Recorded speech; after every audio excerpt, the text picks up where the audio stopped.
Oh, Ah, yeah, nice one. It's a good thing you had that extra second where I forgot to hit both of the go live buttons. Oh my gosh. I clicked the first one and I had my little pose all ready to go. But then there are two, not just one go live, not just one go live button, well, and so I messed myself up. But anyways, I wanted to show off my little flower earrings, which I've worn on the show before, but it just felt like springtime today here in Connecticut. It was almost 60 degrees. We're in the low 60s even. So it felt like yeah, springtime. It was lovely. beautiful day. We're getting there. So we're almost there. It's We are getting there. We are getting there. there's gonna be probably like one more dump of snow. There's probably gonna be There's probably going to be one more dump of snow. another Probably, like unfortunately, there 10 probably will be. degree day or something like that, and then then it'll be 95 Yeah, and humid. exactly. We have no springtime. No springtime in Connecticut. We're lucky if we get a few days that are like 60s and 70s and totally pleasant. Susan M. Davis is already taunting us. California here in her shorts. Yeah, Susan, yeah, yeah. 60 plus degrees here today, Susan M. Davis. So take we that. were almost in our shorts. We were That's in right. our not our parkas. We were in our our lighter jackets, let's say. Your mom and dad are here. Mom Happy and birthday, dad are mom. back. Again. Happy birthday, mom. Yes, yes, we missed them last week. It was a We did. fabulous show last week, wasn't it, Chris? It was spectacular. It was absolutely spectacular. If you missed it, we had on Vale Larkin and Chris Terracchio. And Vale does some pretty amazing stuff with video and with American Sign Language and actors who use it. Just really cool. And also music, too. That's an element that I keep forgetting about when I'm listening to the poetry and the acting and the video, that there's also a little bit of a score going with these. It's so Yeah. cool. So if you missed it, you got to go back and check it out. But we have two incredible writers here with us tonight, and we should have some video as well. So we're very, very much looking forward to some more poetry videos coming up soon, but we'll save that for our official welcome. Susan says, I'm not sure what pants are anymore. Susan. Yeah. Brenda, we've heard your poems, Susan. We believe that No, pants Chris. are No. pants are optional in Susan Davis' poetry. Things get spicy. Clothes come off. We love that. We love that. Susan sending us heart faces. We love it too. We really love that too. But Chris, I am dying for you to share with our audience what you just shared with us backstage. The cutest piece of chocolate I've ever seen in my life. This is a beer, a little Guinness chocolate, It's too complete with cute. complete with the foamy Guinness head there on top, Oh, and in the middle there's actual Guinness. yeah. Uh-oh, uh-oh, Mm, uh-oh, watch out. That's a one mm. bite candy. That looks so yummy and so fun. Delicious. It is. It's bittersweet. Everybody go out there and get yourself a Guinness chocolate candy if you are, if you can do so. I mean, I think anybody can have that, right? That's not a 21. You're not going to get wasted from a Guinness chocolate. I was about to say, like, you're 21. It's like That this much. much. I think that's so cute. I think that's so cute. I was just going back and watching just at least a little bit of our last few shows. And ever since you had that stout in like every show, I'm asking you, do you have a stout today, Chris? Do you have a stout today? That was my stout for today. That was your stout for today. Very good. Very good. Very good. Well, it is 7 o'clock, and we need to give our official welcome to Funfa 86. Can you believe it, Chris? We are getting closer and closer to 100 episodes, 100 shows, streams, and we are also getting very close to our 2-year anniversary, which will We be at sure are. the last Sunday of this month. Can you believe it? No, I Really, really cannot. special. It is really No, I cannot. special. I can't believe that at all. Because time has been so elastic these 2 years. It sure has. Some things seem like an entire lifetime ago, and some things seem like yesterday. So Yes. it's, Einstein would have a field day with the space-time continuum during the COVID pandemic. Yes. I completely agree. I think, it's so exciting that things are getting, just safer and safer and more normal these days. But it's also like a huge adjustment. Like, what happened in these last 2 years of my life? Like, who am I now? Like, what is happening? What is going on? You know? But anyway, we've got Anyways, we have tonight on Funfa 86, we're very, very excited to welcome Christine Califas and Cecilia Martinez Gill, two amazing special guest writers, and we just can't wait to introduce them to you. It's gonna be a great, great show. But Chris, before we get started with our readers for tonight, can you tell us what's coming up?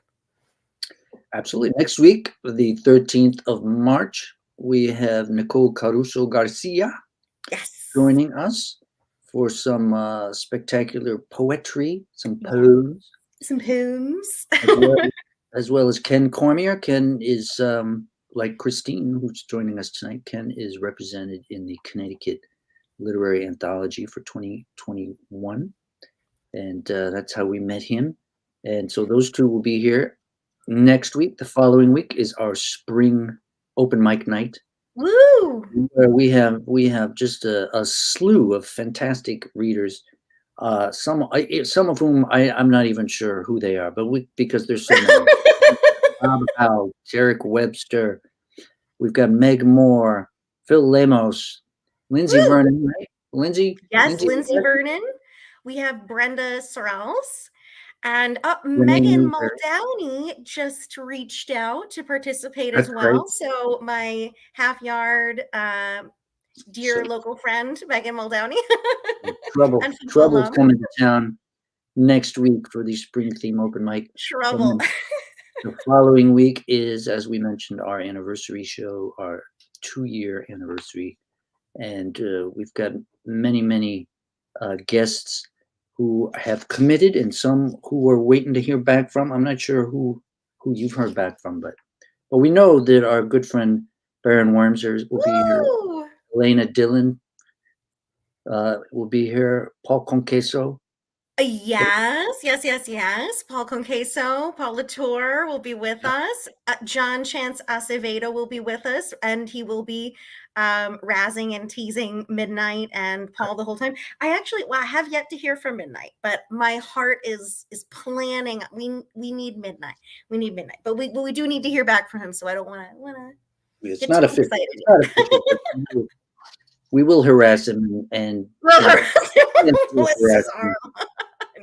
well. And anyway, beyond that, when we get into April, we just get like so many great things. We've got screenplay night. We got celebrating International Writers Night. We've got a whole bunch of groovy readers down the line. Awesome. Just too many to name, but it's too many to name. Great stuff. You gotta tune in. Features, group reading nights, theme nights, open mics. It's gonna be awesome. You know how to follow. You follow us on everything. You'll see it as it's coming up, and we're excited. We're excited for it all. Chris, it's been a really awesome winter spring season. We're doing a lot of awesome features. We're making some new friends, a lot of CT Literary Anthology friends, a lot of Finishing Line Press friends, which is how we're connected to Cecilia tonight. My chapbook was published by Finishing Line Press, and I just thought that Cecilia's work was really incredible from there. So we are FLP pals, I could say. LP Pals flipped. FLP pals. But without further ado, we do need to bring up our first guest of the evening, Christine Califas. And she has the most amazing fireplace going on. Get ready to feel cozy. Welcome, Christine. Thank you. We're so thrilled to have you. Thank you so much for being here with us this evening. Oh, I'm delighted to be here. It's great to be asked. Yes. All right, let me share your bio with our audience. All right. Blueprint for Daylight, Christine's memoir of infidelity, cancer, colicky twins, and the flood in her basement was excerpted in Connecticut's Emerging Writers. Selected by Mark Doty, her prose poem Horses was the winner of the Nightville Poetry Contest and nominated for a 2019 Pushcart Prize. Christine's essays have appeared in numerous literary magazines, most recently Long Reads and the 2021 Connecticut Literary Anthology. Yep. Her radio credits include I Hear You Make Cakes, featured on The Moth, and Eat It Up on WNPR's Audacious with Cheon Wolf. I hope I pronounced that right. Christine teaches at Westport Writers Workshop, is the facilitator of the Quiet Corner chapter of the Connecticut Poetry Society, and just finished writing her first novel. We are so excited to hear you, Christine. Take it away. Thank you. So I'm going to read a couple things tonight. I'm going to read the prologue and they're very short, 3 chapters of the novel that I just finished writing, or at least I've finished the first draft. And then I am going to read, it's a micro essay that was published in the Connecticut Literary Anthology. So I'm giving you a little assignment, all you watchers. In the novel, which is called The Ruckus at this point right now, there is a true story at the heart of this novel. So you might be able to tell as you listen what might the true story be that is from my actual ancestry. So without further ado, prologue. You can't prevent a disaster. In the last months of his life, my father said this when he thought I wasn't listening. He punctuated his doomsday comment by holding a glass of Pappy Van Winkle up to the flickering light in the dining room, looking for imperfections in the glass, the whiskey, the reproduction early American chandelier. Afterward, he'd clap the empty glass upside down on the wax cherry table, a gesture meant to signify the end. The night I discovered the truth about my inheritance, my entire life in ruins, the specter of my father sat across from me at the scarred kitchen table. He angled toward me, looked me square in the eye, and lifted his glass in the air as if to say, I told you so, from the grave. You're meeting me at a particularly bad time, and that's really a shame because I'm a good person. I've been known to let old people go in front of me in line at the grocery store, not stopping to count the items in their cart first. And even though the last thing I am is religious, every fall since I could drive, I've hauled around a mitten collection box for the Federated Church as big as my back seat, just so a nor'easter doesn't take some Cape Cod kid by cold surprise. It's only in fairy tales that there are all good and all bad people. Real life, it isn't like that. Good people do bad things. Bad people do good things. Everyone has a trauma to face. Most people avoid facing themselves all their lives, but some people can't. They try and try, but no matter which way they turn, the only avenue that opens is down a deep black well. When, if, they come back, they shake off the moisture and the cobwebs and tell the tale of what they saw down there, what they lived through, and who they've become. Chapter 1. My father spent his life jumping over cracks. The fault for his unhappiness was everywhere, but mostly he blamed a baby who died before he was born. My father rarely told me stories. He saved those for the clients he sold antiques to. But the shipwrecked baby story, told and retold over the generations, had a life of its own. On Christmas Eve, when other kids are being read stories of Santa Claus, my father told a different tale. Once upon a time, before YouTube and toilet paper, there was a shipwreck and an ice storm on Nauset Beach. The only survivor was the captain, rescued by our Linnell ancestor, was brought here to this very house in Orleans to stay the night. Once inside, the captain took in the tiny 2 rooms bursting with little boys and zeroed in on the only quiet person, a newborn baby girl in Mama Linnell's arms. In her whole life, my too many greats to count grandmother had never had a moment without sunburn or frostbite or dishpan hands. When the captain asked to hold her only daughter, she knew this was her chance. She tossed the baby in the direction of the captain, about to turn toward the door, when the infant sprouted $signs. The captain stared at the silent, wide-eyed bundle and pronounced her the most beautiful baby he'd ever seen. And he'd been around the world, so she must have been a freaking gorgeous baby. The captain asked Ma and Pa Linnell what name they had selected. But these people had 8 children already, and their brains were like that January beach the captain had been shipwrecked on, mostly frozen. Ma and Pa hadn't selected a name. They just called her, her. The captain stood, his back to the modest fire, lifted the baby to the rafters and bellowed, "Name her after my ship, and I will give her a treasure worth $1,000,000. Mama Linnell was sick to death of cleaning clothes and fish in chamber pots. Things were looking up.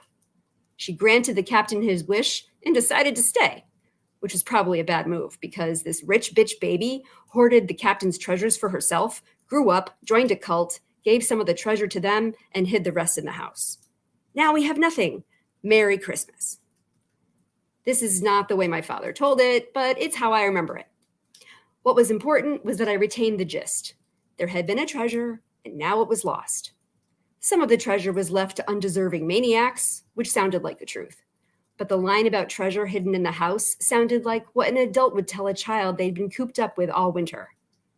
Whether the shipwrecked baby story was truth, fantasy, or homegrown myth, my father reeled me in. I was 5 years old when your grandfather told me this story, and I knew that if the treasure was in the house, I would find it. As a little girl, I had no doubt that he would. As the host of American Antiques TV show, my father found value in other people's objects all the time. Searching for treasure in a house and barn like ours, with generations of discarded furniture and farming implements, must have taken him his entire youth.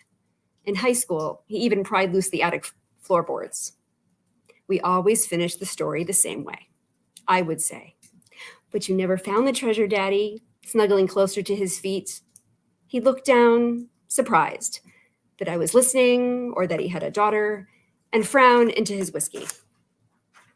I barely listened to the story, to the origin for the treasure hunt. It was my father's childhood that I responded to. I pictured him as a shrunken version of his adult self, Brooks Brothers and bald, running through the house with a crowbar. What seemed important was that we were related to a poor, nameless baby who grew up to be a rich, unmarried woman who did whatever the hell she felt like with her money. Her name was Orissa, and my father hated her. His sense of being wronged was the inheritance he held onto. Even though we lived in the house Orissa grew up in, which he had inherited, which had actual value. Yet another example of how reality falls apart and a myth builds. But I searched for the treasure as a child too. Like my father, I was sure I'd recognize it if I saw it. And like him, I'd spent hours in our house's closets and attics, fitting locks with each skeleton key on the ring hung by the garden door in the kitchen, hoping to find a lock that fit. When I didn't, I took the keys to the barn. My father said that I was wasting my time. The ring of keys had been there for generations and went to old sea chests, long gone, and that the last place a treasure would be was our barn, where broken things went to die. The treasure, he believed, was a full set of priceless porcelain eaten on by Governor William Bradford, or a document signed by Benjamin Franklin, or a chair that had been graced with George Washington's ass. Our house was full of porcelain, documents, and furniture. The porcelain had to be washed with a towel in the bottom of the sink to protect against breaks. Documents were too fragile to handle, and rare furniture? Please. The treasure wouldn't be made of china or paper or wood. It would be made of gold and covered in glitter, obviously imbued with magical powers, a power I would then have. The treasure would make me valuable, no longer invisible. Unlike my father, when I didn't find anything on a handful of rainy Sundays, I gave up. And yet, when I was too old for the story and too impatient for a treasure hunt, those Christmas Eve moments of connection to my father returned whenever he spoke about recovering something lost. It didn't matter if the object was as fine as a first edition Boston printed book or as simple as a milking stool. If my father's clients wanted something and he found it, his eyes would shine. That the only way he shared these successes with me was when I overheard him on the phone informing a client or bragging to colleagues from my spot crouched behind his door was beside the point. That I couldn't see his eyes didn't keep me from imagining them glowing. The connection was tenuous, but I grabbed it anyway. My father only sold to clients he judged as worthy and for a high price. The pieces he found that hadn't yet landed in a deserving home, like specially bred dogs, he protected from the undeserving by cramming into our house. I was positive that if I found the long-lost golden and glittery treasure, my father's grudge against a long-dead baby, which seemed to manifest as hardness toward me, would soften. This was the myth I told myself. Chapter 2. My father picked my mother at a roadside farm stand. Just 19, she was petite, with dark hair and blue eyes, and fresh from Wales. My father was 25 years older, over 6 feet tall, beginning to lose his blonde hair, and had a taste for anything British. My mother had been at the head of the line, a bunch of arugula stuffed under her arm, shuffling English coins around in the palm of one hand while digging for American dollars in her pocket with the other. The line of impatient customers grew, which made her nervous, which then made her laugh. The more she laughed, the more the grumpy old farmer with the cash box scowled, which made her laugh even harder. In a gallant display, my father slipped out of line and palmed the old man the exact change. When my mother thanked him, my father only heard her accent and did not know her name. My mother only saw his chivalry and did not know it was uncharacteristic. A month later, when my father supervised the delivery of an American Empire breakfront to a couple on the beach road, he saw my mother, the nanny, outside on the lawn with their children. It must have been a striking scene, the window framing the ocean and sky, the foreground filled by 3 adorable tow-headed children being read books by a dark-haired beauty with a quick laugh. After carefully directing the movers to place the breakfront, my father asked his clients if he could take their nanny on a date. The couple negotiated. Could they have 2 weeks on Martha's Vineyard without the kids first? My mother loved to tell this story. I used to love it too. It's only in the retelling that my parents' meeting and courtship sounds like a business transaction. My parents were married in the Federated Church on Labor Day weekend. The church had been on the Cape for 345 years. The total length of my parents' engagement? 2 months. The total number of guests at their wedding? Less than 20. Which included Mr. and Mrs. American Empire Breakfront, their children, and a few men I recognized as antique dealers in the photos. There is just one formal photo. Snapped after the ceremony, it captures my parents, Brianne and Henry. My father stands stiffly in shiny wing-tip shoes, pleated black trousers, a navy blue linen jacket, white shirt, and tie. A sprig of wilting myrtle pinned to his lapel, he looks off into the empty raised panel pews, his expression suggesting he is calculating their value. My mother wears a sleeveless, pale pink Grecian-style gown. Her long, wavy hair is down, encircled with a wreath of Queen Anne's lace, her gaze level with the door.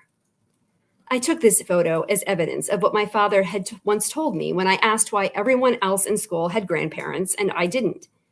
My mother's parents had died when she was a child, and when she came to the States, the great aunt who raised her moved to Scotland to be with a niece. As for my father, he said he had no family left. They were all dead. My favorite picture from my parents' wedding doesn't have my father in it. Outside the church, under the ancient willow tree, my mother holds hands with the grumpy old farmer from the roadside stand. Her head is cocked, directing smiling eyes at the camera.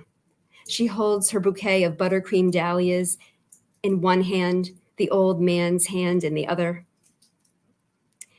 The old man appears to be tilting toward her, as if she is the sun and he is attracted to her warmth despite himself. His smile is sheepish and face forward, but his gaze is focused on his shoes. Set free by a breeze, little bits of Queen Anne's lace and my mother's hair encircle them both in a cloud of confetti. Instead of a honeymoon, my father went on a buying trip by himself to Philadelphia. In a civic hall, he was spotted by a TV producer. Tall and thin, my father was distinctive in red pants, white Oxford, and navy blazer. American Antiques was soon broadcast on the Nostalgia Network, along with shows like Hand Sewing with Hannah and Cooking with Cast Iron. It's not that hard. He began flying around the country. In his absence, my mother seized control of the garden. I imagine her on her wedding night, walking around the house alone in her wedding dress, taking in the creepy puritanical portraits hanging on the wall and absorbing its legacy of scrubbing, birthing, and exhausted women by osmosis, and deciding that her place wasn't in the home, but outside of it. Chapter 3. A newly minted bride, my mother arrived at my father's ancestral home to a garden long gone. Scalloped edge black and white photographs she found concealed in his study, a room he called the snug, revealing wobbly raised beds of overgrown herbs, flowers, and fruit trees were the only evidence a garden had ever existed. In its place was sod of bowling green flatness, rimmed with a path of pea gravel. One June Saturday, when I was in the 7th grade and assigned the task of pouring lemonade, my mother hosted the garden club. She stood at the edge of her garden, her back to the clematis entwined arch, which led down to the purple Joe Pye weed-covered hill, to the marsh full of pickleweed grass, to the inlet, to the ocean, and told the other women, all hats and rubber-tipped weeding gloves, that before she was on the scene, my father had used the house's encroachment on the garden to his advantage. The solid rectangle of manicured grass she removed had resembled a rug. The only missing elements were a floor lamp and a chair. The garden club matrons laughed at the sacrilege. I was entrusted with filling cups because the pitcher was plastic. I saw my mother and her garden as if I had never seen either before. Just like these women, I couldn't imagine that the garden hadn't always been there, perfectly integrated into the U-shaped house like a ship nestled in its slip. My mother was a natural storyteller. The only way to get into the garden from the house was through the kitchen. The kitchen's cabinetry and walls all painted a muddied mustard, as were its 3 doors, identical, constructed from simple planks, their latches hand-hammered like the latches elsewhere in the house. Choose the right door and you step down onto smoothed stone, your nose welcomed first by ripe alpine strawberries in pots, lemons morphing from lime green to neon yellow, followed by a faint whiff of sugar from the sweet olive tree. Moving toward the arch, you smelled, even if you couldn't see, the ocean. My mother restored the garden until it was once again overrun by native flowers with names that I couldn't be bothered to learn. There was only color, gradations of cloud to sky, puddle to ocean, sunrise to sunset, all within reach. Humming with dragonflies, bumblebees, the light touch of my pinky when I was feeling enchanted, the grab of my fist when I wasn't. My mother took Polaroid shots of every plant, every planned bed, and stored them in an old metal lunchbox. Stowed beneath a stone bench, it was protected from the elements by the house's overhanging eaves. On the first warm day of spring, she'd call me from whatever hell I was raising to watch her open the rusting lunchbox in the brightening sky. Both of us still wearing winter hats, we discovered what had found a home with the photos in the dark season. Bite marks from bugs, chewed corners from mice. My mother left business to my father, and he ignored or didn't even know that she grew plants in the old schoolroom upstairs. I don't remember him ever going in that part of the house. He didn't go in the barn either, which is where my mother found the lions. Her second act of claiming happened while my father was filming in Poughkeepsie.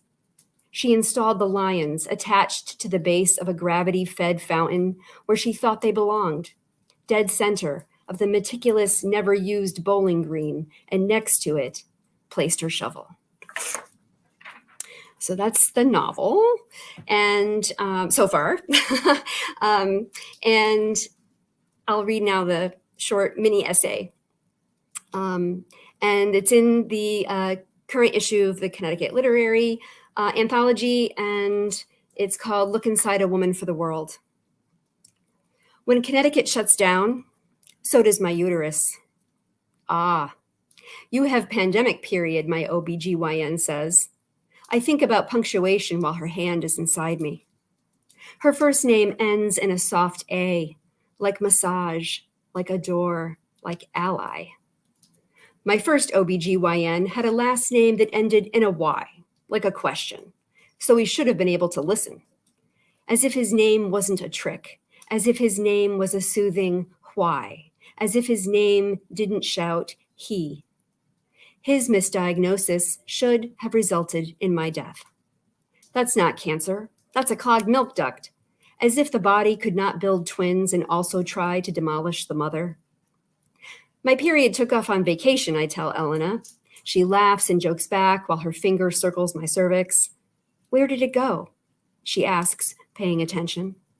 To myself, I answer. I hid it, like treasure, like gold, like toilet paper, like yeast, flour. But to her, I say, down to Savannah, on the vacation my husband and I booked but had to cancel. No one told my period. She's been gone for months. In a preteen memory of my mother, she chooses sanitary pads from a grocery store shelf. The box is illustrated with a painting of a woman wearing a baby doll dress, skipping at the edge of the ocean like no woman in history wearing a giant wad between her legs, even if it is labeled stay free. As if being a woman has ever been free. At the height of the pandemic, there are plenty of tampons, Super Plus, Super, and Regular. For some reason, there are no options with Super Plus and Regular in the same box. If I was Super Plus for 7 days, I'd be in the hospital, a word that contains spit, so no wonder no one wants to be there. I hold in my abdomen. I leave without buying, as if I am storing up the blood so I won't need a transfusion if or when the time comes, as if I am storing up the blood to donate to my children, the state, the entire world. At the end of June, the moment Connecticut's governor, who has a last name ending in a T, like the tents he had set up in Hartford Hospital parking lots, says, restrictions are being lifted gently. I will be in the city's Elizabeth Park, in the middle of the rosebuds, bleeding right through my pants, oblivious, under the arbors, taking selfies, blooming. Returning to my car, I will find that I am saturated to my thighs. Turning the key, the gas gauge reads hard E, like female, like scream, like money. I'll wrap myself in the towel I use to protect the car's upholstery from my dog's wet body after hikes by the stream, pumping gas with my lower half covered in a print of mama and baby goldfish. On store shelves, there is Charmin, Fleischmann's, and King Arthur, neatly restocked after the shortage. Everyone in the grocery is calm, in straight lines, properly masked, 6 feet apart, while my body spirals down into cramps. I will place 2 boxes of the dwindling supply of tampons in my cart when what I want to do is load box after box after box into my arms, catapult over the checkout, and steal out the store's sliding doors. But that's next month. Right now, Elena palpates, navigates. I'm leaning back like I just mowed the lawn, enjoying a nap in a hammock, but I'm busy writing inside my rawness, memorizing this moment of being heard. She's reading me like my uterus is Braille, a word that focuses on feeling, a word that ends with a listening E, like the one at the end of her last name, like the one at the end of my first, like the one at the end of circle, like the one at the beginning of Earth. Thank you. Christine! Oh, nice. Got that whiskey. You know it. You deserve a drink after that day. Go. Well, yeah. Yes. Oh, Christine, so powerful, so vivid, and yet at the same time, like full of this very relatable humor and such important work. And you're a triple threat here. You're doing fiction, you're doing nonfiction, poetry as well. Love it. Yeah. I know. Well, we're gonna talk about that later, probably. Right? Yes, in the Q&A. Christine, thank you so much for your reading. It was such a pleasure to hear you and save your questions for the Q&A for Christine Califas. All right, thanks, Christine. All right. Well, wasn't that a fabulous reading, Chris? Fabuloso, and with the fireplace in the background, it was like With the fireplace, like so serene, right? masterpiece theater, but not British. Yeah, but like just better because it's our stream. It's our stream. All right. Anyways, we need to welcome our second guest of the evening. We are so excited to welcome Cecilia Martinez Gill. Welcome, Cecilia. Yay! Hey. Cecilia, we love your lights and we love your whole studio setup. You were showing us your typewriters and just the whole ambiance, and we're just loving it. Thank you. And of course, we're going to love it even more to hear you read. And you know what? I am going to allow Chris to share your bio with our audience today. And I'm going to actually pop backstage to make sure that we have all of your videos ready to go. Okay, well, I'll take my time with the biography to Thank you, let Chris. you do that. All righty, Cecilia Martinez Gill has published 2 full-length poetry collections. We have music. A Fix of Ink, multi-award-winning Sultry and Serpentine, and she co-wrote the award-winning video Itinerarios. She publishes poetry and journalism in both Spanish and English. She teaches English and Latin American literature at Santa Monica College in California and has earned 4 masters in languages, literatures, creative writing, and sustainability. How about that? 4 degrees. So, Katie, give me a thumbs up if you're ready with this. I think she's frozen. All right. So anyway, welcome, Cecilia. Are we going to start with a video, or are we going to start with a live reading? I would love to start with the video, but if it's okay, I don't. If it's frozen, technology can be Okay. our friend or our enemy. We're gonna wait 1 minute because Katie just got bumped off. These videos are very high quality videos, which means they take up a lot of space. All right. So why don't I start reading a poem from my first collection of poetry, Sultry and Serpentines. And that video actually was a project I've been working for a while because that was when the cover of this book originated. It was a first poem that I published in a magazine in my country, in Montevideo, Uruguay. That was, the name was Imaginaria, imaginary, like a place imagined. And I published 2 poems that were actually 5 lines each.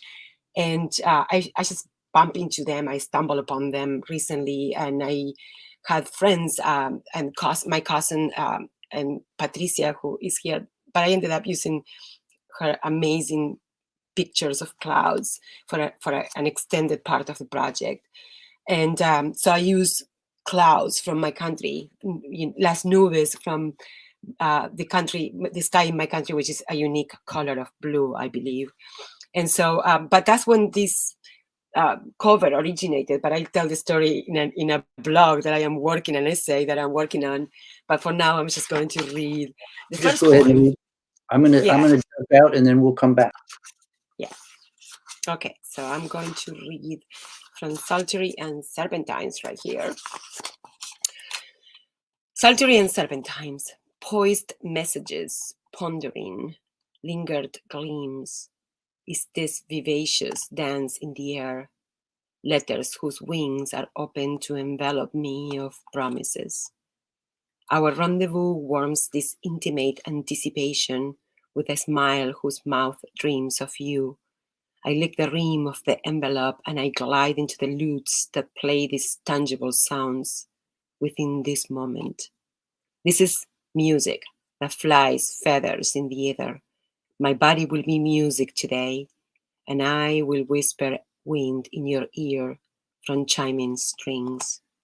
My lips will come later, smoothing the rose of your ear, riding around the curves of your neck, and returning forever to give you the thrill that awakens the absoluteness of songs. I ready you to enjoy while I rock this delay again to arrive in you as psaltery, shaped by 3 vertices, guiding me to linger my resonances in you, while you, like a lute, this oud with tense chords, ricochet in repeated resonances of harmonic sounds. We know how to feel this music blooming into symphonic creatures, for I walk to hone these sounds to be mown without cost of words. So at the end, my spirit can unravel the notes and land on my skin and leap onto this page as written, wriggling, writing words like serpentines. I wanted to show you the video of After the Ashes after these two, but I am not sure whether we are actually going to be able to show these videos. So you can see these videos in my YouTube or in my website. I'll share the link later, but for now I'm going to continue reading from Psaltery and Serpentines. Plan B. Dandelions and the wind. Wind makes fretful sounds like human voices. Wind spilling out breath upon soft wavering meadows, whereas you, entering this region, become the soundless kiss, blowing the ethereal feathers of dandelions upon my lips, and you, as quick as wind, are departed. Gauging the distance, my arms and legs are like crossed frontiers, but you are the one who flies away like a comet with a coma of dandelions. My dandelions are the fragile bakers blown away from native gardens, owners of freedom once. Dandelions took along desires immersed in an invisible sea, and now they float above ground level. It no longer matters if this is cause or consequence of my meager choices, or the true reasoning for my tribulations, for I only longed to love you beyond ecstasy, while our embrace turned again giant windmills. And let me just go for random one. After the Ashes. Okay, Lexis of Emotions. I have a poem wrapped around my tongue, wet vowel, vacillating consonant drapery of words that come to exist through me today.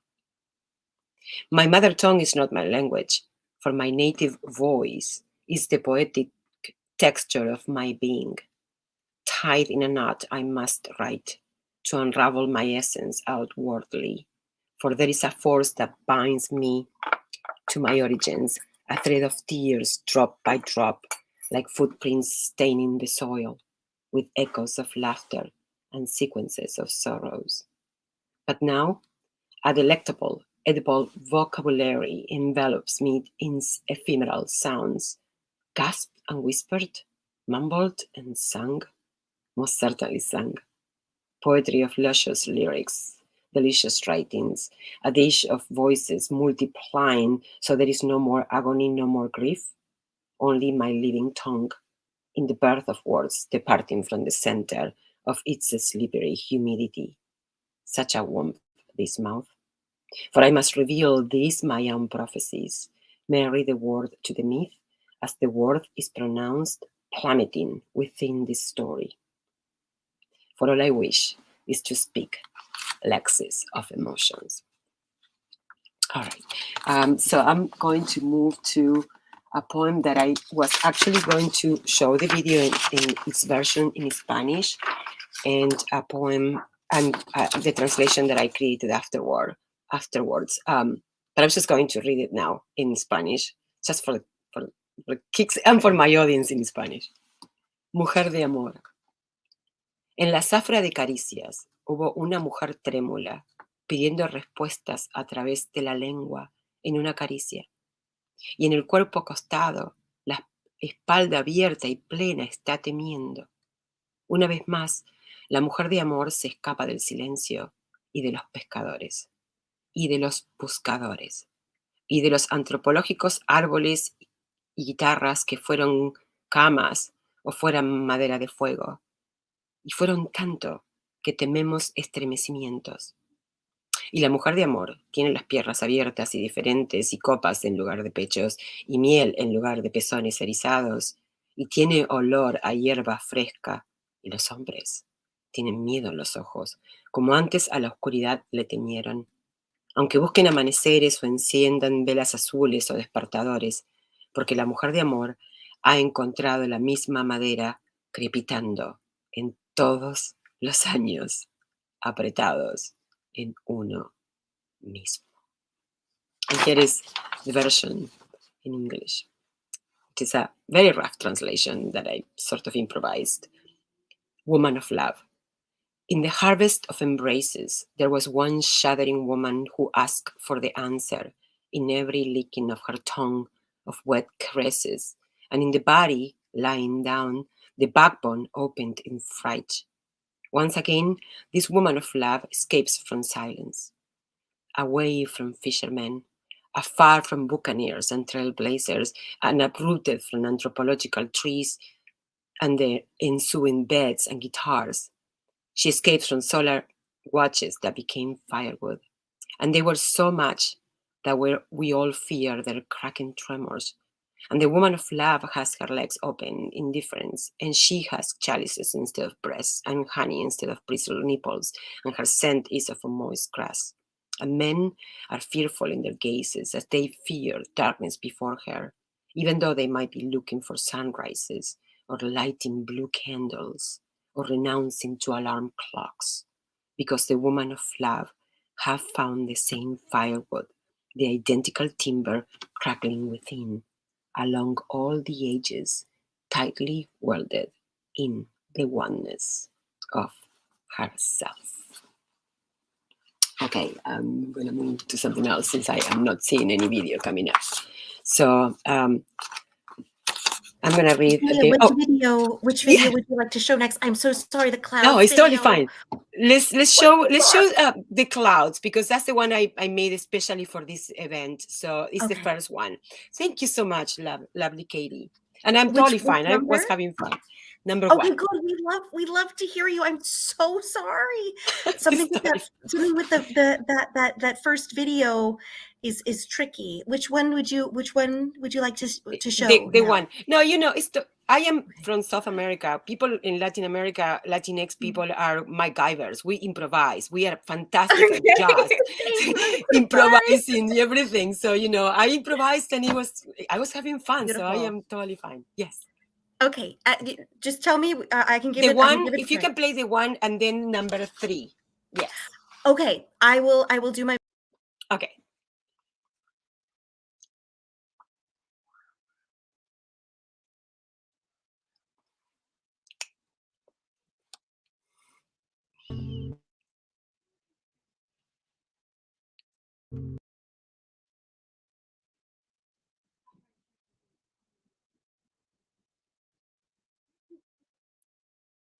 Well, it's okay. Don't worry about it, Katie. I'm going to keep on reading with my super charming accent, and I'm gonna. There you go. It's okay. Let's just leave it. I'm. Whomever wants to see my videos, just follow me on Instagram or Facebook, and I'll share links with you. And it's fine. You're gonna have a lot of fun watching those videos on your own. But in the meantime, I'm just gonna read my poems with my accent and my translations. Okay, Affix of Ink. I know this is from Affix of Ink, my second collection of poetry, which was published by Finishing Line Press. Affix of Ink. I know this poem sounds like a dream because it comes from a delusion that I jotted down as notes, written in the chiaroscuro of one insomniant night, drawn on the caverns of the self, in the hollows where leftovers from memories nest and crack. These are fragments upon which I stepped as I was sleepwalking, and saw you standing still, suspended in ether, a floating ghost on the other side of my interface. And I stepped into the water where ripples swelled towards the grotto's walls. Ripples are now ebbing about my knee, coaxing me to walk on water. Ripples are now flowing away, and off they go into the molds of a riverbed, leaving utterly untamable those lions and horses outlined on the walls of Chauvet Cave, leaving traces and heaves as time tracks, as ground cracks, as waves break and spasm. Ripples pressing carbon coal as ink onto the cavern's walls, where owls and eagles fly around draperies of stalactites, perching on vertices of stalagmites, insufficiently sketching the sparks of crystal, but not the gritty opacity of chalk, trickling calcite water and red clay. Incomprehensible ancestral life, rippling me risos, fixing me in ink, tracing me bold as a chisel silhouette, etched by fingertips and nails, opened as red palm to 3D my story, bleeding my mark, healing on my mark, solidifying the sign as I read me in pent might, for I am dyed in an ink that doesn't let me die. I'm gonna read Blogger in Botai. Duende, giant and bold, living on the plains of paper within and yonder. Untie me, unravel me as codex.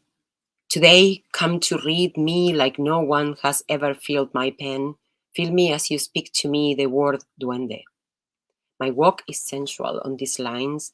My swagger curves my path, the curves of my profile, the identity of this poem. Duende's form and depth. Duende's spell. We make way fearless, crossing the brink towards the core beneath this sheet, into the thickest forest, where X means duende, where Y means poem, where the heart of lightness dwells. I with duende on a quest for the Rosetta Stone. Should I were to find it, I should be the one sucking every tongue, even yours. Me, tongue feeding your every word. I will be a translator of babble, a scribe of all the phonemes of the world.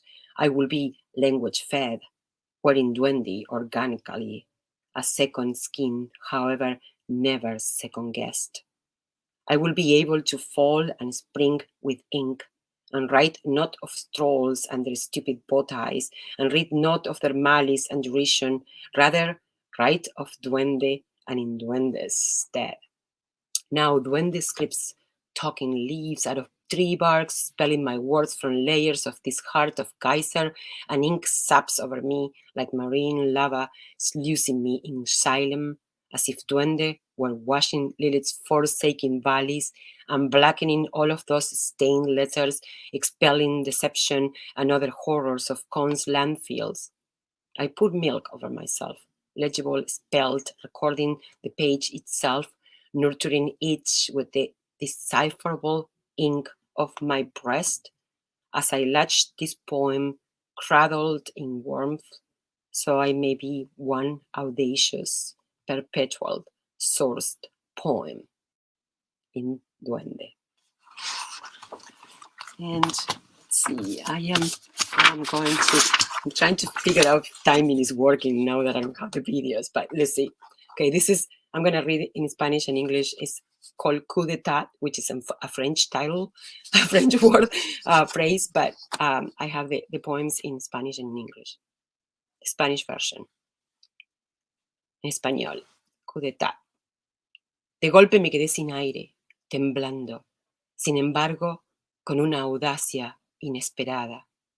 Mi aflicción engendró poemas contra aquellos que restringían mi libertad mientras me mostraban cómo mi entorno podría ser tan fácilmente destruido, nuestras voces rechazadas.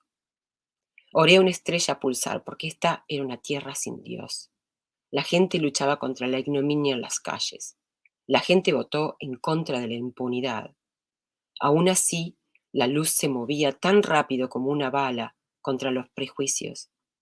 Me resistí a mirar cuerpos torturados y cuerpos muertos, pero mi amigo tiene una cicatriz arriba de su labio, aunque yo no vi cómo había sangrado.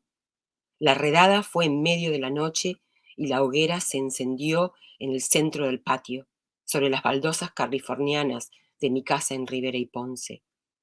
Yo podía ver desde la ventana de mi habitación todos aquellos libros incendiados y mi prima Gabriela me dijo que las llamas de la quema estaban bailando flamenco.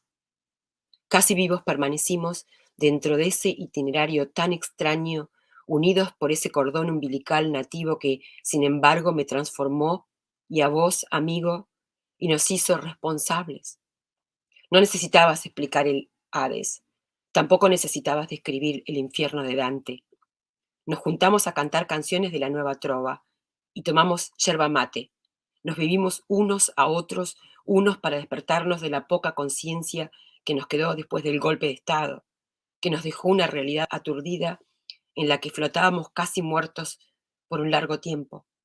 Andábamos como con los ojos cubiertos, con 2 monedas, navegando río abajo, sabiendo que más abajo ya había compañeros eternamente anclados al fondo fangoso del Río de la Plata. El agua caliente nos rezongaba en nuestras manos y me conmovía demasiado saber de tu temor al exilio, tu temor al fondo oscuro del aljibe, la imagen de verme desde atrás de las barras de hierro, o tu terror a que yo supiera de choques eléctricos dirigidos a tus testículos. En tierra de nadie, los barrotes de la cárcel justo entre vos y yo, tan injustamente, y detrás tuyo había una pared marcada en palabras, poemas y versos escritos con crayola o tiza azul, en vez de varios grupos de 5 líneas paralelas atravesadas cada una por una séptima, para marcar los días que se nos pasaban sin los abrazos o sin la luz. Mejor era escribir poemas, y había tanto sobre esa pared que yo no tuve más remedio que quererte a pesar de los ojos vendados, de que existe posibilidad después de la revolución de un pueblo.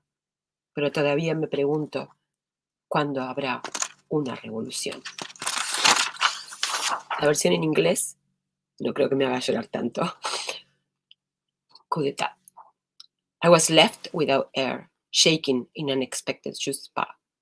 My affliction bore down counter-poems against those curtailing my liberty and showing me how my surroundings could so easily be destroyed. Our voices shunned. To a pulsar star I prayed, for this was a godless land. People fought ignominy on the streets. People voted against impunity. Still, the light moved as fast as a bullet against prejudice. I resisted looking at dead and tortured bodies, but my friend's lips was forever scarred, even though I didn't see it bleeding. The raid was in the middle of the night, and the bonfire was lit on the middle of the patio tiles. I could see from the window of my room all those books being burnt, and my first cousin Gabriela told me that the blazes were dancing flamenco. Almost alive we remained within the bizarre itinerary, untying us by this native umbilical cord that nevertheless transformed me and you, friend, and we became so liable. You needed not explain the Hades, neither did you need describe Dante's Inferno. We drank yerba mate, drank each other out of the little consciousness left after the coup d'etat that left the dazed reality in which we floated as though undead for a long while, eyes covered with 2 coins down the river Brown, where there were many in the company anchored forever to the river's muddy bottom. The hot water scalded our hands, and they shook too, giving away your fear for exile, your fear for the dark bottom of the empty well, the image of you behind the iron bars, or the electric shocks targeting your testicles. In a nowhere land, prison bars stood between you and me, and behind you there was a wall marked in poems written with blue crayon instead of parallel lines marking the days passing us by. There were so many poems that I had no choice but to believe what you said, despite the blindfolds, that there is possibility after people's revolution. And I have 5 minutes for one more. This is it's called the passive voice. Because they say I wasn't proficient enough, so I went to get me 4 fucking masters so I can show off and show them and shove their lies back into them assholes. They meant to keep me down as an incompetent, like my cervix. But they say that I use too many words to signify the same thing, that I'm redundant, too intense, too poetic in my maximalist prose. They said that I need to use more commas and semicolons, and that is why I craft random sentences. Even I will be speechless, my mouth opening a long ellipsis as the old lady at the supermarket line asked how long I had been the nanny of the child I had just breastfed in the car. And that rude man sneered at me, telling me that the word solidarity didn't exist in the English language, and that I was inventing terms, translating them from Spanish, solidaridad. And the man behind the newspaper who burned his lip because I confused skim milk with steamed milk told me that I ought to go back to Mexico and return after I learned to speak English. Que ignorante hijo de puta, and I threw my apron on his face. The English teacher who taught me Victorians told me that I will never overcome my thick accent. The evaluator of my master thesis, an expert on Caribbean literature, argued that I couldn't even begin to understand Shakespeare's The Tempest. I stood up to tell her, Doña, not from prosperous view, bitch, but I am one with Caliban, even though I still speak sentences in fragments, and despite that you think that you can write me up with white chalk and shut me down with those white erasers. And lately, I've grown my vocabulary and speak words that not many know, and I learned to say, I ain't a land to be colonized, fuck off, as I overuse the progressive instead of the passive voice, and I harvest the seeds that I planted in this fertile soil, and nobody puts me in the corner, and I stand this ground to the full stop. Okay. Woo! Cecilia! What powerful, gorgeous, gorgeous poems! Ooh, and I love that last one, the sass. Yeah, that was. Oh yeah! All right, Chris, go ahead. That was a perfect poem to end with. I love that. The full stop. Nobody's going. I love that. Okay, so I apologize so much. I did not expect to have such trouble with the videos. I would love to give one last shot to Las Nubes. I have it on YouTube here. I'm gonna give it a shot. I'm going to do my best. I would hate for our audience to not get to see your videos. Well, all these videos are on YouTube. All of these videos are in my YouTube channel. So yeah, that's totally fine. Okay, let's see if we can do it. Is it appearing? Yes. Okay. Yes.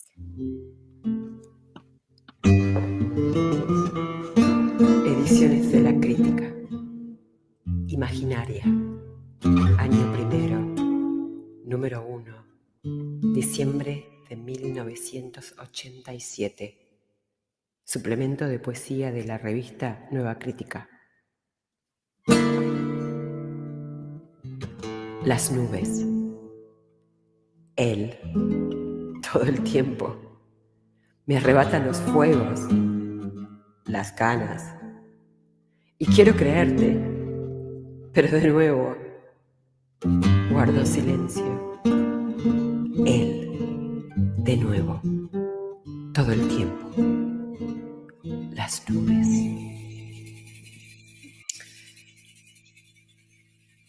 Impromptu translation, in situ translation.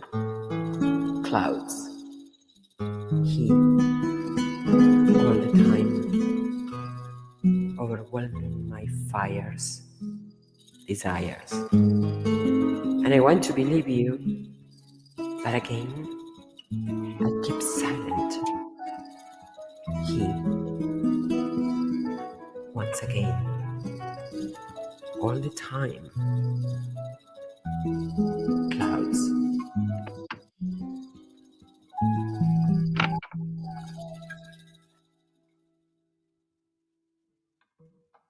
All right. Woo! We did it! We did it! We got it! That was great. Thank you so much for trying. And that was the special one. The other ones have been for a while up. So, this was the one that I especially wanted to share with the audience today. Thank you. Absolutely gorgeous. Thank you, Cecilia, for your incredible poetry and for those beautiful, beautiful videos. Everybody, you got to check them out on YouTube. I don't know what happened today. Both of us had some trouble loading it the way we are kind of used to. So apologies. I'm so glad we got to see it. Just absolutely gorgeous. Absolutely gorgeous. Thank you. Yes. All right. Well, we need to get into our Q&A. I'm sure you all have lots of questions for our two incredible writers this evening, Cecilia Martinez Gill and Christine Calabas. Oh, what an awesome night. What a powerful evening full of imagery and just wonderful stories from women. And it is Women's History Month, and it is International Women's Day on Tuesday, just so you all know. Yes.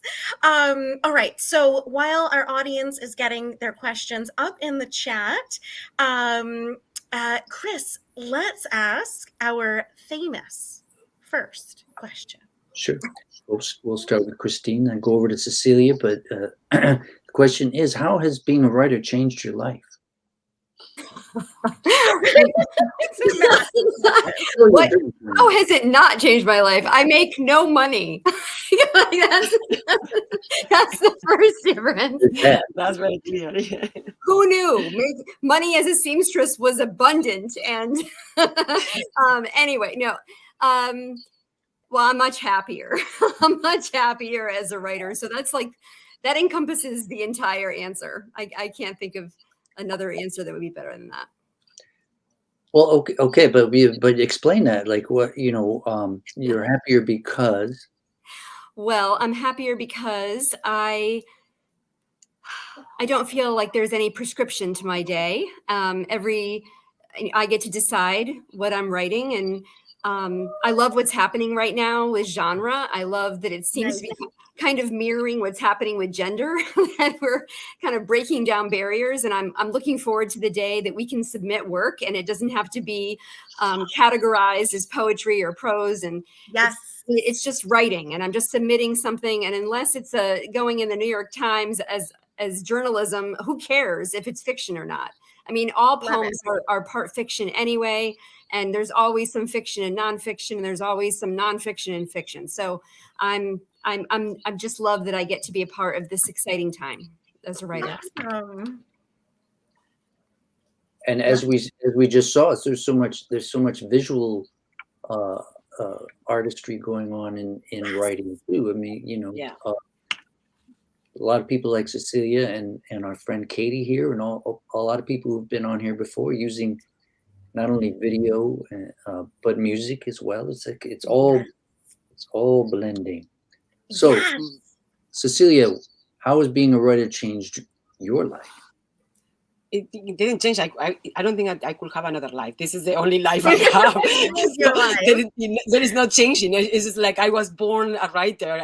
I consider being a poet part of my DNA, my identity is it comes with the whole territory of my existence, my being, in the entire ecosystem that is me, right? My mind, my spirit, my body, my brown body, I must add, because that's part of being a writer as well. And and then so as a poet, it's just me. I think as a writer, you could say that It's something that is a gift, but it's also a skill that I have learned through the years.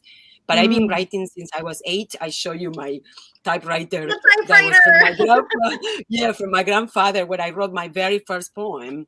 And so there is no changing. I think that to answer to your question in a way that really goes, because I'm constantly changing every day, and every time that I put a word down, I am a new person. And I love that. the same way that our cells and our skin is constantly changing, and we are not the person that we were like 5 minutes ago already. So it's being a writer is constantly changing me, but I don't think that I will have a different kind of life, Right. because I don't think that I don't think I am qualified for anything else, even though I do a bunch of things. It's who you are. It's who you've always been. I love that. And I love when we get that, we get so many wonderful answers that kind of like dig deep into a person's life, because it's, writing is so much a part of just the essence of who we are. It's our main form of expression. It's a form of prayer. It's a form of just understanding ourselves better. And I hear you, Cecilia. That's awesome. Really awesome. We have some wonderful questions popping up in the chat here, but I have a quick question for both of you now, kind of almost like a tag on to the first question, because both of you are teachers in your own way. I know, Christine, you lead workshops. Cecilia, you are a professor, and we have some of your students here tonight. Hi, students. And I would love to know how being a workshop leader, instructor, teacher, professor, how that has contributed to your life as a writer or your growth as a writer. Christine, and then Cecilia. Oh, well, thank you for the question. I love teaching because, I love sharing. As soon as I learn something, either it's something I learned from writing myself or something I've learned from someone else, I love to share it with people. And so teaching a regular class is like the most immediate gratification, to get that to as many people as I can reach. And how it's changed me, or how it enhances me as a writer, is that I have the luxury of only teaching classes that I'm interested in teaching. So what I do is I'm always pitching classes to Westport writers and saying, hey, how about we do this? Because I'm interested in the subject matter. Like I have a class coming up at the end of March called The Future of Fiction. It's going to be like a /lecture/writing workshop. And, that's not something I've done before. So I'm like, I want to try different things. And that's the most immediate way for me to have it inform my writing. That's awesome. Cecilia. Yeah, my situation, first, I think that I was also born to be a teacher. I love it. It's just, I'm coming back. I was coming back to teach on ground, and I thought I was just so scared of the transition back to it. And it was just like, I entered the classroom and I'm home. It was just amazing being able to be there. And in my case, I chose to do this, to teach in a college level students, because of my political activism. It's my literacy justice, and I'm very much concerned in teaching students who have been historically and systematically oppressed and marginalized, and community colleges are normally the place for this type of students. And I love teaching writing, and because I am myself an immigrant, I'm myself marginalized, and I check a bunch of boxes from the matrix of oppression. So I feel like they can empathize, or they can see a role model in a way that, well, I made it. I have all this knowledge. I learned to speak English with an accent and all, but I love it. But in a way, it's my political activism that I am teaching writing, and composition and literature. I'm also bringing own voices and new voices. I'm constantly curating literature that is more representative of the students that I teach, instead of the canonical literature and sort of, so I am trying to, of course, I have to teach the canon, that's the curricula, but I am always bringing new voices and allowing my students to find representation in the literary literature that I curate. Yes. That is so, so awesome, Cecilia, and that's so important. And yeah, community college. I teach at a community college over here in Connecticut, and yes, go woohoo! We have so many great questions here, Chris. Sorry, go ahead. Sorry. Well, first, one of your students just wrote and said you're the best prophet. Yeah, they call me Profe. Yeah, because I told them that I wanted to be called like my grandfather because he was my mentor and figure of in literati, you know, and so I honor him by being called like he was called, Profe Hill.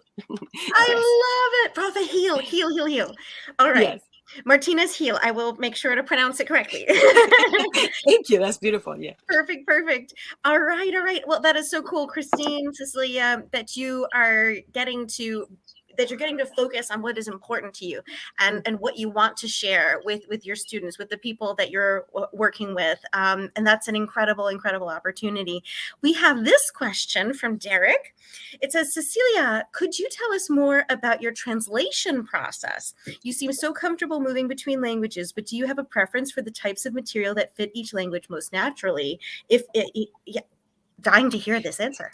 Wow, that's an amazing question. You know, I actually I developed a whole theory. I've been to conferences, several conferences, flagship, you know, very lucky that my panels have been chosen, AWP and Association of Writers and Writing Programs, and ALTA. And in these conferences, I have presented a paper that is very much the one that I created when I was in UCLA, studying my second. I was there for the doctorate, but I stayed only for the master's, and a year later, and it was Spanish and Portuguese. So I started understanding the whole idea of the DNA of language. So I created this theory that's called transmutations, and the transmutations is very much based in how place and being affect the understanding of language and the semantics of culture and identity. Totally. And then I love this theory, which is like magical realism, but it's actually by a Cuban author, Alejo Carpentier, who created this idea of lo real maravilloso, which is the marvelous real. And the whole theory is about the connection of a brown body that is actually syncretism, like the black bodies coming to, like, say, Cuba or Brazil, that are incredibly mix of indigenous people, the Spanish or the Portuguese, and black Africans, and the whole cultural sort of coalescence created this very strange mutation of language. You know, how language is understood based on culture. So I sort of try to apply this theory into my own. Right, and I'm self-translator, and I love to. For instance, the reason I decided to read poetry in Spanish, you know, sometimes having translations, sometimes having no translations, it's like I don't care anymore. You know, you gotta go and bridge into my language, and you know, enough is enough about me trying to always accommodate to the Anglo speaker. You know, listen up to this language. Spanish is beautiful. It's a language that has been dominated and is very much colonized because of who we are as people. So I want to break that colonization and this notion that this is a lesser language, because it's just so beautiful. So I'm using these sayings and bringing a lot of this language and especially sayings that, you know, that are so difficult to translate, and I am bringing them into the Anglo. That's what, you know, that I studied what I studied, because I want to bring my culture and the Spanish language and the literature from Luso-Hispanic speaking countries into the Anglo world, so you can see how amazing we actually are. Yes, and to speak from who you are, and to seek justice, and to push forth that voice. I absolutely love it. I think it's so important. I think it's so powerful. I think we should always hear, you know, as much as we can in the native language and the translation, understanding that, right, that it doesn't, nothing is less here, right? Exactly. But that we can access a whole nother equally worthy culture that we can enjoy, we can learn from. Absolutely, I love it. But you know, can I say one thing? You know, I grew up listening to I don't know, the Beatles and music from amazing music in English, and I didn't know the words. I think that the first time, I would sing gibberish. Hey, bloody the body, well, and then I will, I learned to sing Freddie Mercury's "The Love of My Life." That was my first song that I ever learned in English, and I understood everything that was happening in these songs by the music and by just being, it's like the sense that you don't know that you're blind or you are deaf, that you sort of develop other, your other senses to be higher. It's the same. I think that I developed this capacity to understand a language that I didn't know what it meant just by understanding the melody or the music. And I think that that's what we need to do with the other languages. So for me, it's like, maybe you don't understand what I'm saying when I am reading in Spanish. Oh, it's okay. I tell you the translation in a minute, but just try to sort of tune with this and carry into this flow of this language, and and maybe that can help to bridge each other. Absolutely. Right? It absolutely does. We've had guests on here. We have a wonderful guest from India who comes by on our open mics. Unmesh, he reads in Hindi. We had Tanya Kohang back a bunch of months back, who also read in Korean and English. And it was exactly like you said. It was absolutely, absolutely incredible. So wonderful. Thank you so much, Cecilia. We have a question for both writers from Patricia. It says, my question to both writers is, how does writing help or not help to digest hard things that happen in your personal life? Excellent question. Christine, and then Cecilia. Have some whiskey. Here is my water. More whiskey. Okay, I'm all better now. How does it help? Patricia has that effect on people. So, how does it help or doesn't help? Well, it's therapeutic without being therapy. But, I would say that what I have found to be most effective in writing, I wrote a memoir, and it allowed me to have some distance between me and the events. So getting it on paper and giving it a life that's separate from my experience. Yes. Because when we write something of our own life, whether it's essay or memoir, or even if it's poetry and it's true, yeah. We don't get to, usually we're not with the reader when they're experiencing it. So it has a life that's completely separate from us. The reader doesn't know us. They've never met us, most likely. And that kind of frees it. It takes it out of the body and sends it out into the world. Yeah. And there's like a metamorphosis that happens, and it gets turned into something beautiful, even if it's sad, even if it's something that is poignant, or, I tend to put a lot of humor in my work, and that's because it is hard. And my default is always humor. It's a survival mechanism, and it served me well all my life. And so I tend to just go with it. But yeah, it isn't always helpful, to be perfectly honest. Sometimes you're writing something and it's like, this sucks. I've had to, when my kids, now my 3 boys are grown and I have twins in college, but when they were in high school, I was writing the memoir, and I had to stop writing like an hour before they got home, just so I could like go outside and get into a different headspace and, listen to some music or like brush the dog, do something completely monotonous and get away from what was happening in here. So it was necessary, though. It's like, I didn't have a choice. I had to do it. I had to. So, right. Yeah. Christine, while we're with you, and we're talking about real life and writing and difficult things or whatever, what in your novel, you said there was something that actually is a true story from your family. Real life.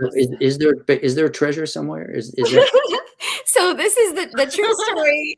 The true story is, when I was little, so my grandmother was a Linnell, and Linnell is the name of the beach in Brewster on the Cape. It was named after them. But anyway, I know it's like, I'm a Mayflower descendant. It means nothing. It's just, DNA. But anyway, the legacy my grandmother would always say is, when we would drive down this particular road on the Cape, she'd say, "Oh, that's where Orissa lived. And if she didn't give her house to the Christian Scientists, we'd be wealthy today." And so Wow. That's so great. Yeah.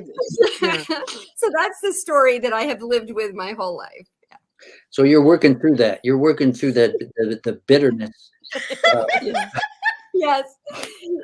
Yeah, the Cape Cod legacy is now we have no family on the Cape except in graveyards. So Okay. Writing That's- as therapy. That's amazing. So, Cecilia, how does writing help or not help digest hard things that happen in your personal Oh, life? for me, yeah. I mean, writing. I do both. I do writing just because I just love it, and it's just going into that world is like the best place I can ever be. And I, if I could just stay there longer, without having to come out and pay bills and cook or do dishes or whatever, I would Totally. just stay there forever.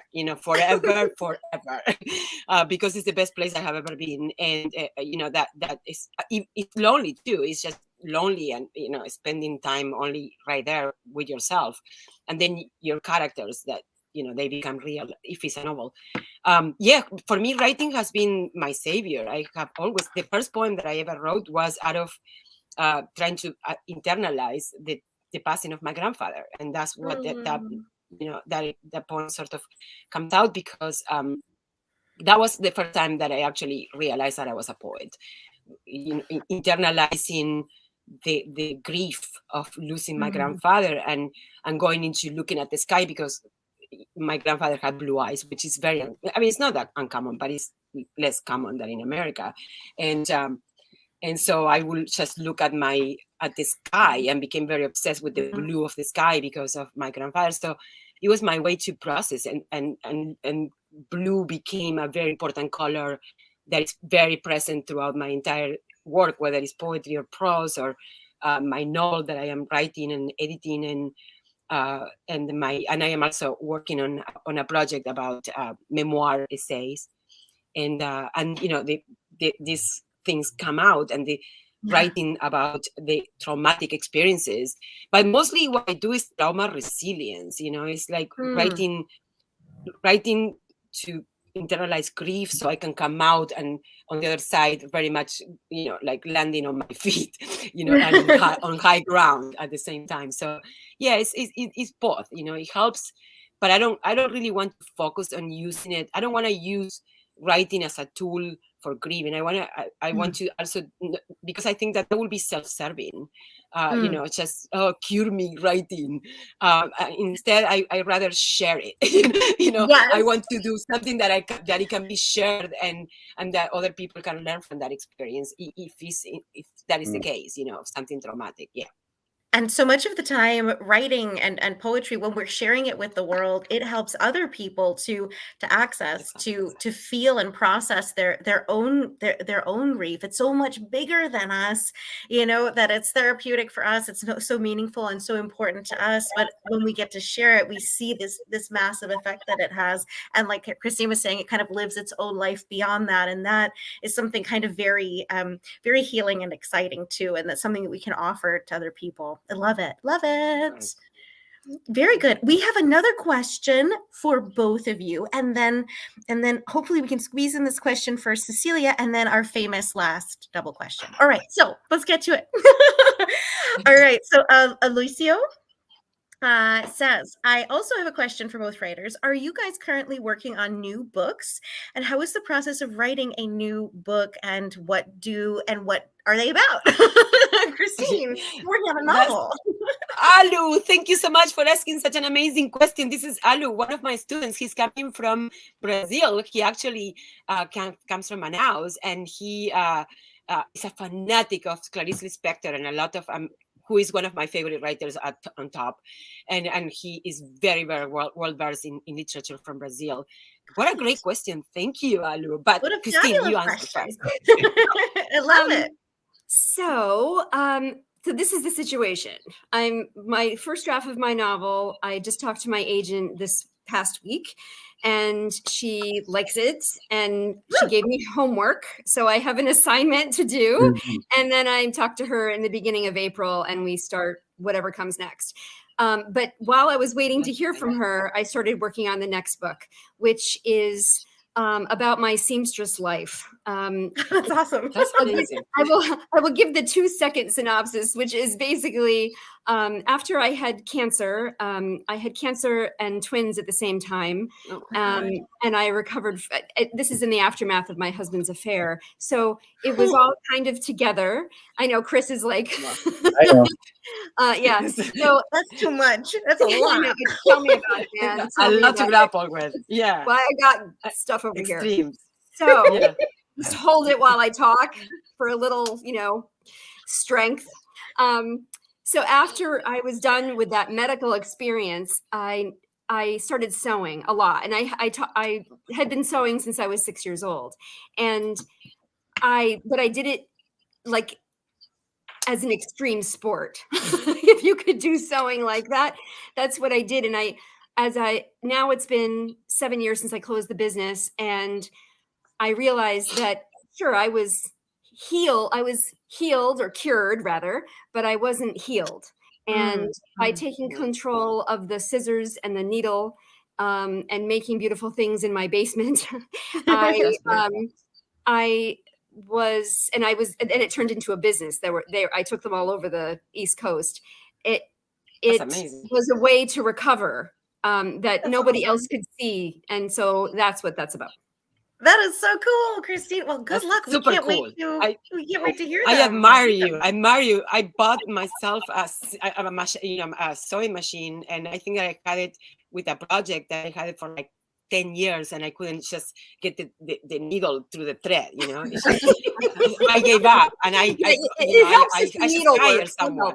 Yeah, I just hired someone to do a quilt for me with t-shirts, all t-shirts. Anyway, that was my project. I couldn't make it, but I did gardening though, which is good.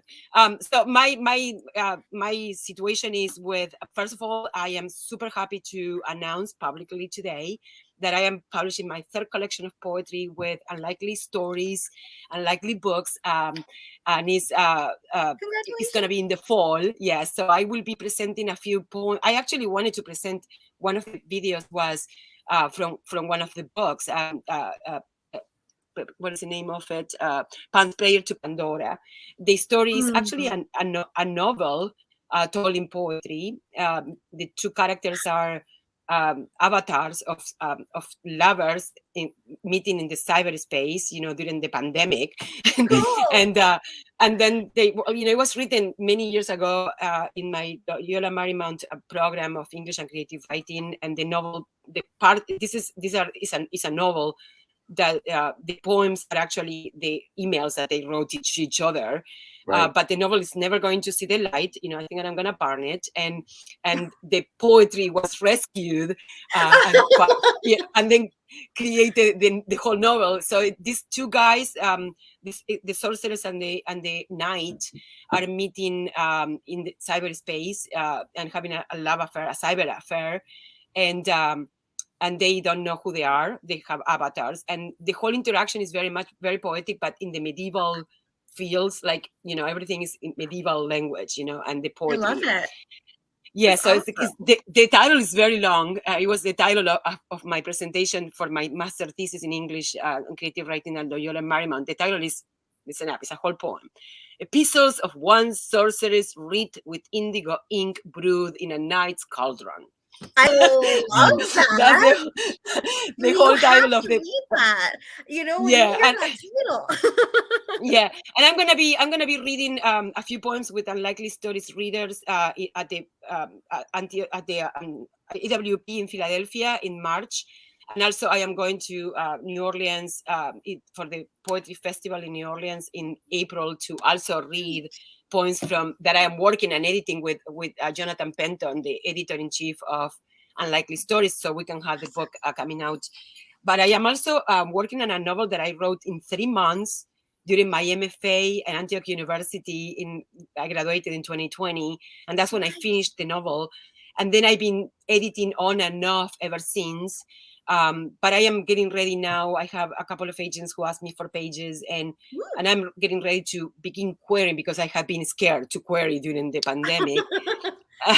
And I am working a bunch of projects. I'm just going mostly whenever it burns. I have this stove with different burners, you know, and I They're am all cooking going. here, They're you know, all going. something, and then whenever the fire is up in one and it's bubbling, I go there. And so I am moving from creative memoir essays to a bilingual collection that I've been working on for 10 years. Plus these things that I am doing right now. Yeah, that's my work. Awesome, Cecilia. And I love that metaphor of the, you know, you've got all of the burners going and you kind of given each one attention when it needs it. And I love that. Exactly. That is so great. You know what? Say again, Chris? Getting hot in that kitchen. Hell yeah. It's very hot in that kitchen. I love that. I feel like, well, you know, ironically, I don't cook at all. I mean, I cannot even boil an egg. I mean, the egg. I used to be a cook. I used to be a cook when I was in my 20s. I work as a cook actually in a house, but you know, but ever since my husband, he's an amazing cook. So right now I can just put an egg to boil, and you'll find it on the ceiling all exploded because I forget. Sounds like so my skills. That's he cooks. You're cooking on the typewriter. So cooking on the typewriter. That's right. we're going to move on to our famous final. We do have to get to our last question. Our last question, which is it's actually a double question, but we'll start with Christine. So, Pearl of Wisdom for writers, combined with a book recommendation. Oh, okay. So, Pearl of Wisdom. Well, trust the process. Yes. And Mary Karr, the Liars. Mary Karr. Just any Mary Karr. It doesn't have to be like the Liars Club or Cherry or Lit. I think I just love her so much. And yeah, so Mary Karr. Perfect, Christine. Thank you. Cecilia, I know it's like a hard double question. We're really putting you guys on the spot here, but a Pearl of Wisdom and a book recommendation. Pearl of Wisdom, yes, a piece of advice for any writer. You probably give them a Pearl of Wisdom every day in the classroom there, but give us one. Right? Okay, let me see. Just improvising again. Just have fun. You know, I think that life is too short. We don't know if we're gonna be here tomorrow. Tonight, we don't even know. So, you know, just have fun, be cathartic, you know, enjoy what you are. I always tell this is a good piece of advice to my students. I tell them, you know, the new generation sort of say, like, when they are writing something cathartically, they say like, oh, I vomited everything on the page. And I say, like, don't call it a vomit, please. Just call, you know, call the stuff that is your emotions, whatever is overflowing. Call it what they are, what it is. We call it a vomit, you know. Just start respecting what it comes from you. That's the best piece of advice. And it's impossible for me to recommend a book because every time that I am reading something, it becomes my favorite. I'm incredibly passionate and obsessive with that. But right now I have two books that actually I just curated. Well, one I just curated for my students, and it's coming out in April 6th by Lisa Bird Wilson, who wrote with probably Ruby. So I just read the Galley. It's coming out in April, and it's about the story of Native Americans who was raised by non-Native American people, white people, and she's coming sort of looking for her ancestors and her historical, you know, and cultural heritage. And I've been waiting for that kind of book for a long time. So I'm super happy that I am teaching this to my students. They are pre-ordering right now. And so it's coming in the 6th. And then the other book that I am dying to read is actually coming out in the fall, in I think September. And I am about to receive the Galley as well from Hogarth's books. It's called, it's a memoir by Javier Zamora, who the title is Solito, and it's his story of coming when he was 8 years old, crossing the border from El Salvador with family and people who were helping him to come when he was 8, going all those days to try to get to find his parents. And it's a real border story, but lived from a child. For me, that Wow. perspective is really overwhelming.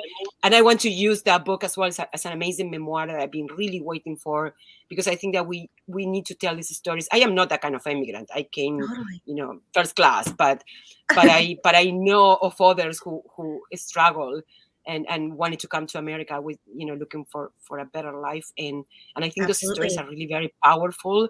And I think that we need to put them out there. So I Yes, recommend yes, yes. Javier Zamora Solito, coming out in September by Hogarth Books, and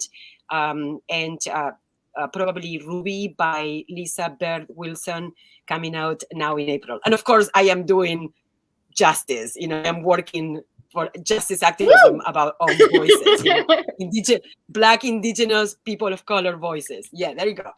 Yes. Thank you both so much for being our guest this evening. Christine Calavas, Cecilia Martinez Gil. We just incredible readings tonight. Thank you so much for hanging out with us. We so enjoyed getting to know you better, and we hope that we can have you back really soon. Please, we know that you're on the West Coast, Cecilia. We are on Facebook, YouTube, Twitter.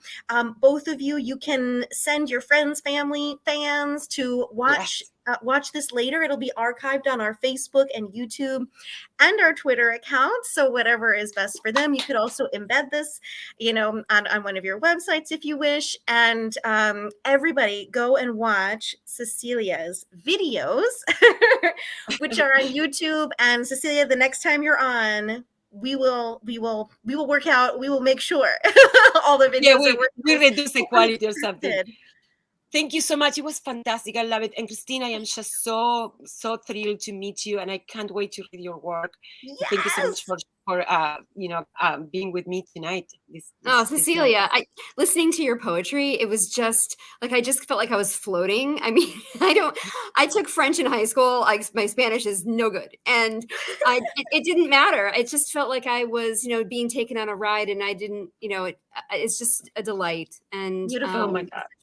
So wonderful. Thank you. Thank you. This means the world to me. And good luck with everything that you're both working on. You're both absolutely incredible. Have an amazing night, and we will see everyone next week. Thank you. Thank you.